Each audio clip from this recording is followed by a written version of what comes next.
They don't want you to know this information. And in fact, this is the second book we've written. The first one was called Plague, and this is about literally about our groundbreaking discoveries of mouse cancer causing viruses, the publication in a journal Science.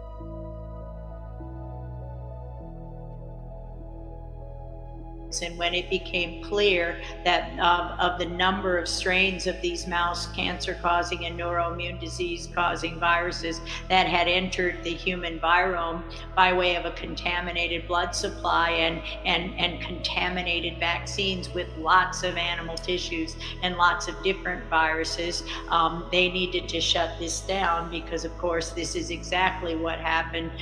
What is COVID-19, a coronavirus that entered the human virome in a way that wasn't natural, that is not a natural evolution of a virus that's being sold as anything but. So when the data became clear that this virus was in the human virome by a contaminated blood supply that could have been contaminated for 30 years, 25 times more people were infected than in HIV/AIDS at the height of HIV in this country in 1991.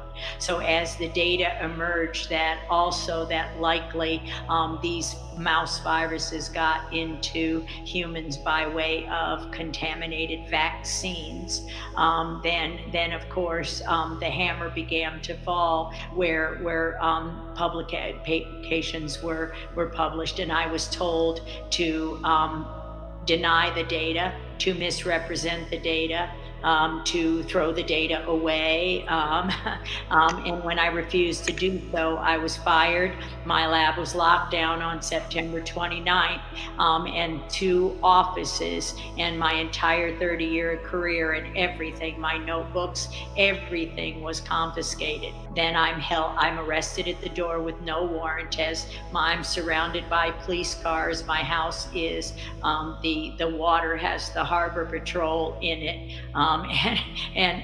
There's no warrant. My husband's pushed into a chair. They search my entire house. They take me away in foot shackles and hand shackles in front of the entire neighborhood, who all said they knew something was going on because of the amount of force that was used. I was held in jail for 5 days in Ventura County without bail, on a bail hold, without the possibility, never saw a judge, never saw a lawyer. And the charges that were reported in the journal Science on November 19, 2011 in Science Insider by John Cohen, Cohen, was that nobody filed the warrant.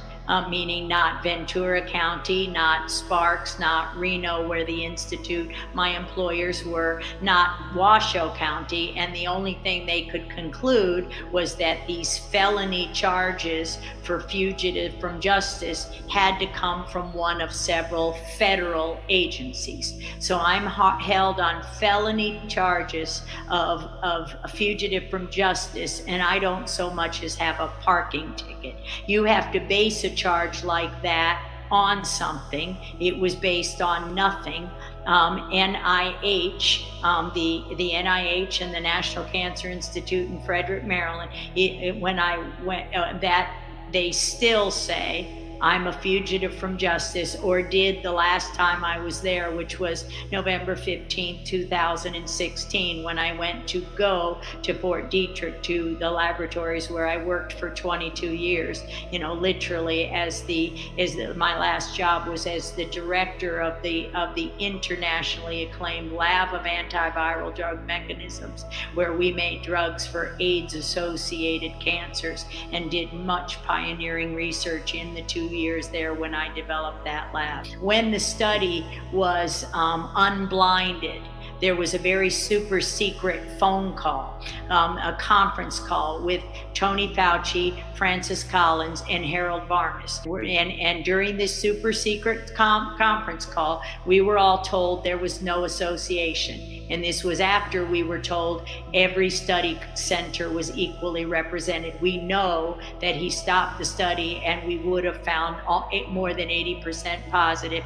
And I said during that phone call, I said, that's okay. 6% is still 25 million Americans at that time.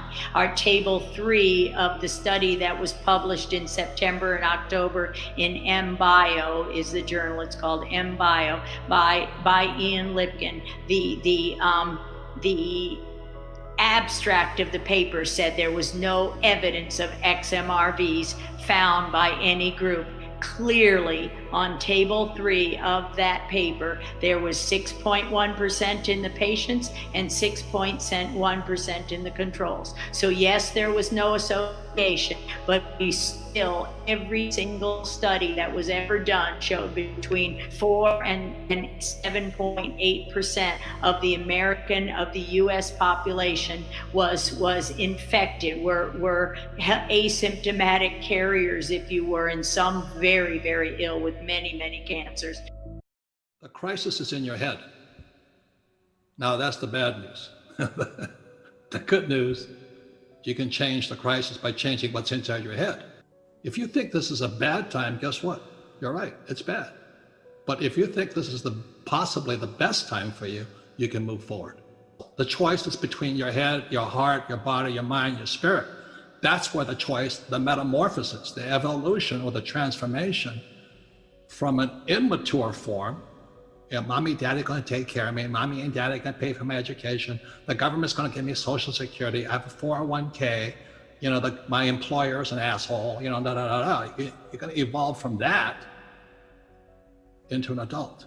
That's metamorphosis. Right. The coronavirus and the coming crash, financial collapse possibly, marks the end of the industrial age and the beginning of the information age. It's a very big move. And the people that are in trouble today are people still stuck in industrial age thoughts. The people that are struggling financially haven't moved on yet. So that is my message, that is your message. It's time to move on. So being target market for coronavirus, look, let me give you my health problems here, I've had pneumonia 3 times. I've had malaria. I've had open heart surgery. I've had cancer. Now, that's the bad news. You know what the good news is? I'm aware I had to become healthier. I don't want some vaccine to protect me. It's my responsibility to protect myself. And that's what you do with all your running and things like this. So that's all it is to me. Now, if you're in trouble today, my message is not so kind. This is hard talk, not happy talk. Because as I was warning everybody, this crisis was coming. But it would be irresponsible of me to warn people of the crisis and not personally make changes myself. So The good news is the crisis is in your head. The bad news is in your head. But what do you mean by the crisis is in their head? Because most people will react very strangely to that statement. They'll say, no, Robert, it's out there, and it's this little virus that's moving around and infecting and killing people. But that's not the way you see it. Well, the virus is real. The question is, how healthy are you? So I could be a victim right now saying, I have heart disease, diabetes, I'm overweight, I've had pneumonia 3 times, I've had malaria, and all that did was inspire me to be healthier. And so let me give you my definition of health. Health is mental health, emotional health, spiritual health, and then physical health. So I spend a lot of money and time on my mental health, my emotional health, my spiritual health, and my physical health. And the average person goes to their doctor once a year for an annual checkup.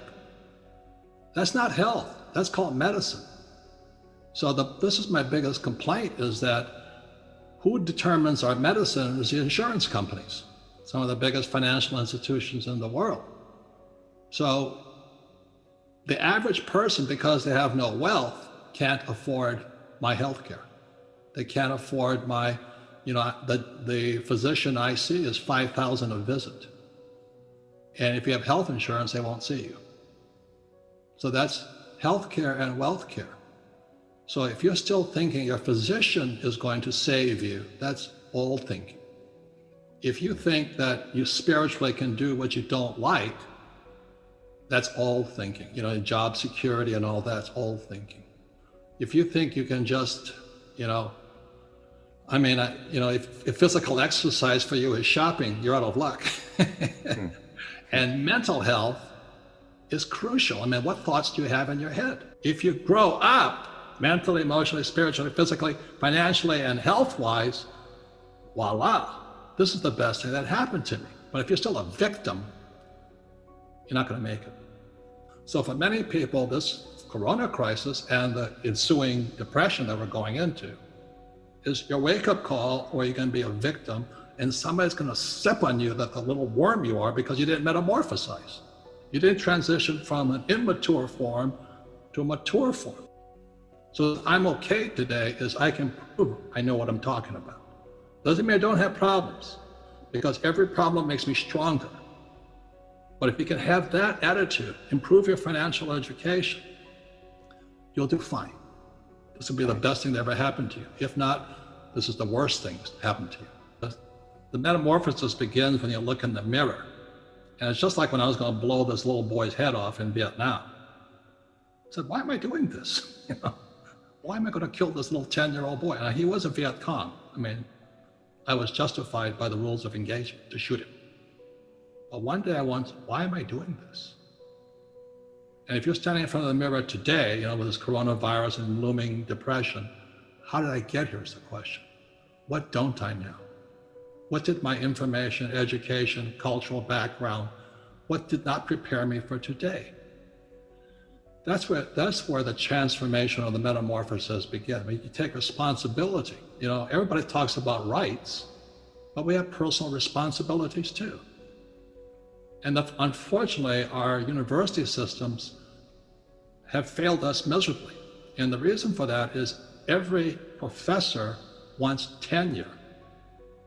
That's my whole family. That was the most important thing about getting a job, was tenure, job security for life.